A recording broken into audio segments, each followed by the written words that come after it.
right, did it play? It should have, if you didn't hear it. Yes, I heard it on Twitch. We're not going to be able to hear it because Twilight doesn't have stereo mix because Right. they're using that out on Actually, everything. I selected stereo mix. Oh, well, I heard it. Okay. Well. Yeah. Yeah, sorry. Pardon our dust, listeners of Fragments of Silicon.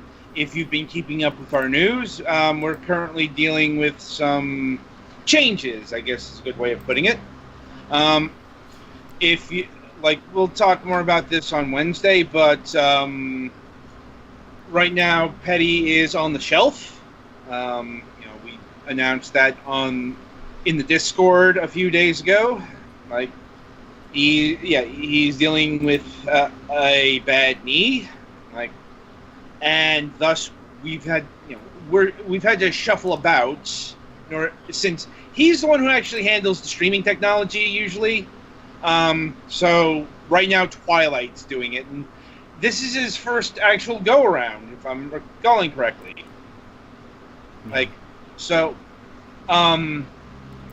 We might have some timing issues in the near future, because not everything's regular. Anyway, that aside, welcome to the Fragments of Silicon reviews. We got 2 games up this week. The first of which is The Inner Friend.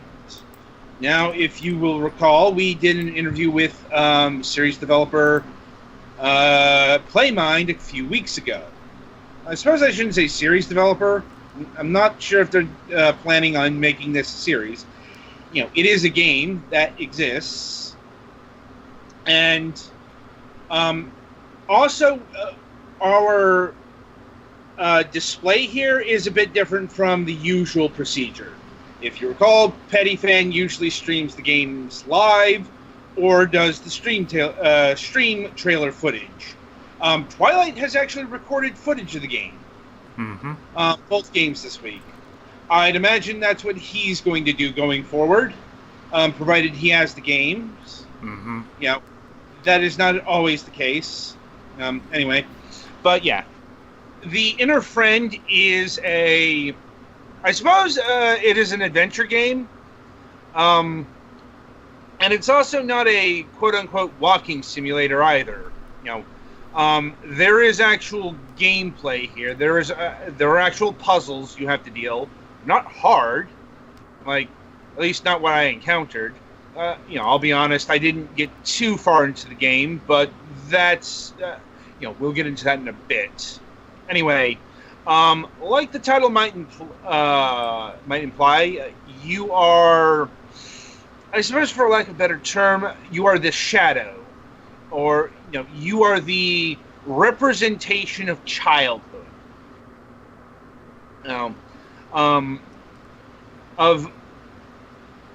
And you are going through a psyche, let's say, and you are exploring the past, basically. At least that's what I got from this.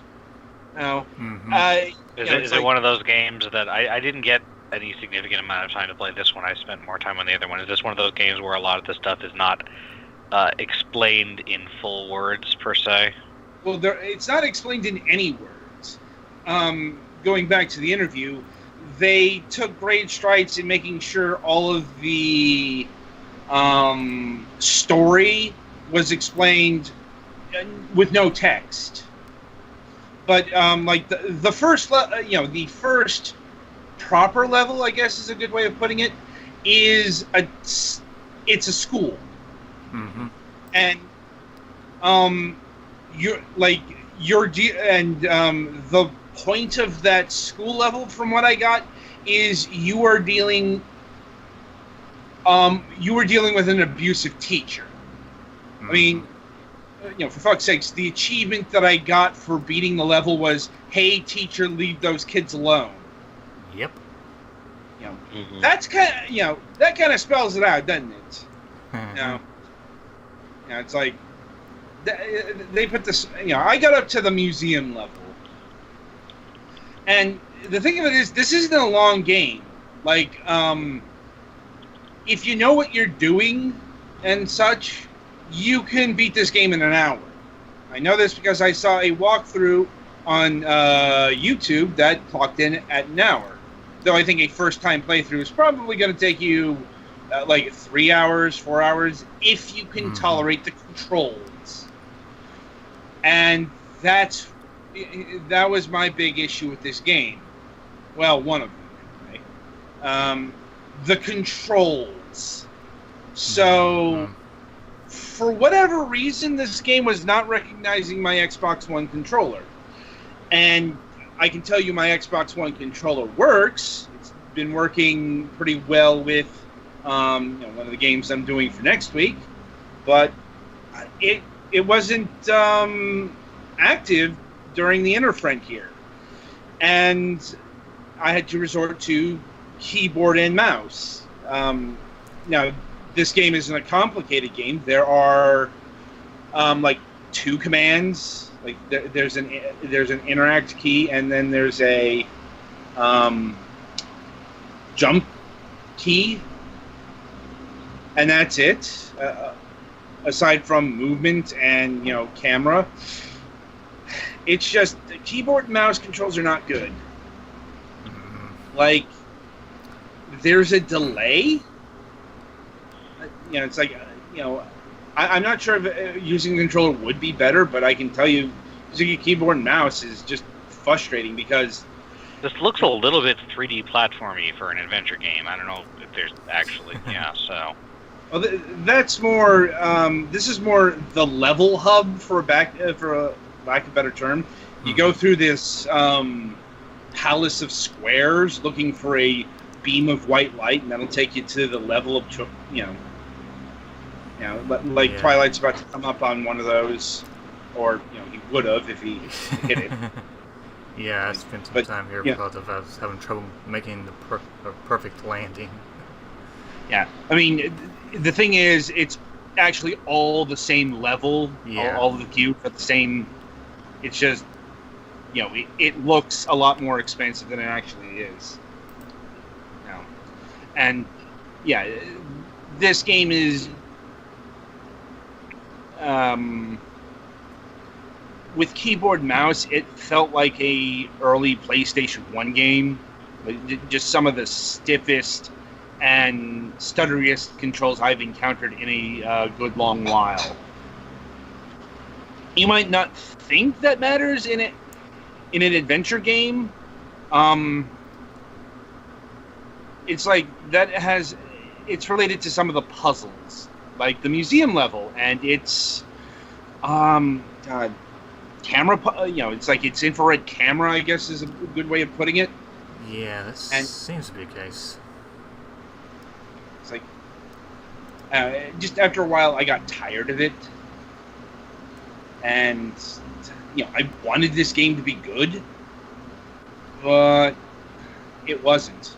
At least, not in terms of actually playing the game.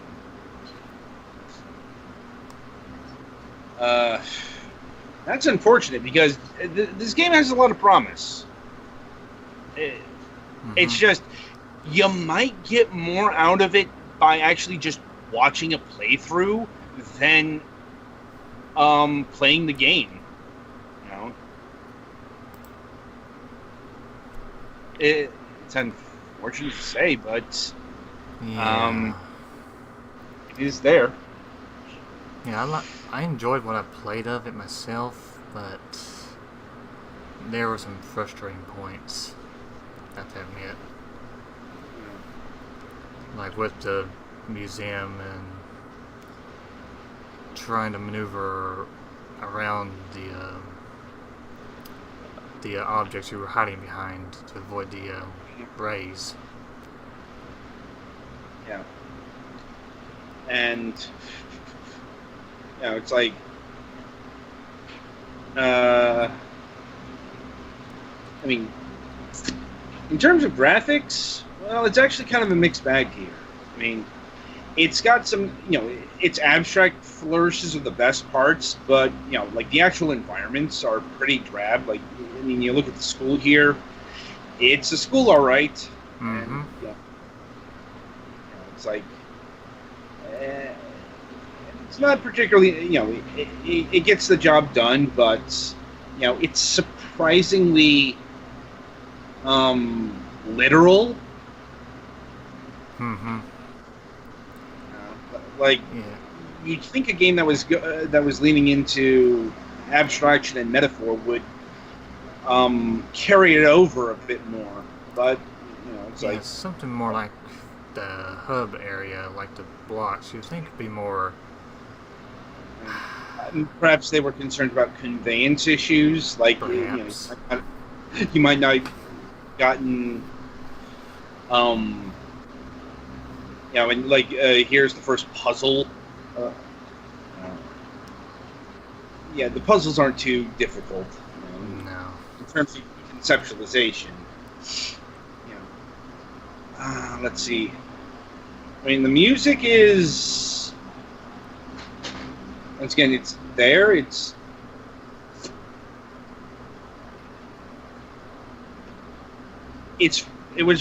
very EDM techno based. Mm-hmm. Expect.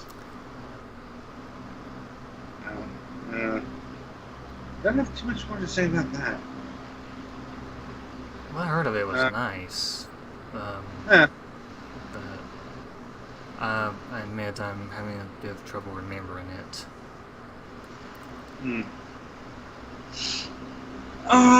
But more to the point. So, more than the controls, I think the biggest sticking point is the price.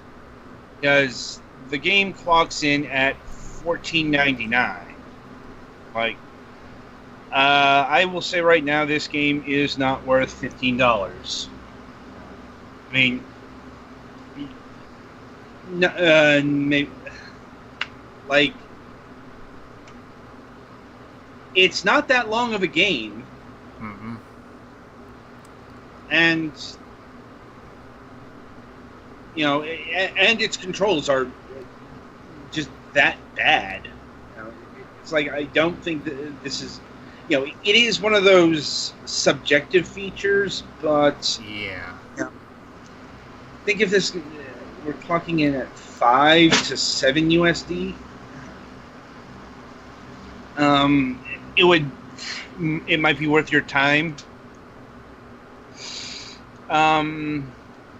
So that being said, I would have to give a final rating of wait for a sale. Because it is an interesting game, if nothing else. It's dealing with some interesting stuff. Yeah. It's just, you may have the same hang-ups on the controls that I did, and it's that length that really gets to me. Like, it's it's like, you will be done in a few hours. Like, even going back to the interview that was mentioned. Like, I mean, GOG apparently rejected this on the measure of length. So, that's about it for the Inner Friend. So be sure to tune in after the break, where we'll be covering The Seventh Guest, 25th Anniversary Edition.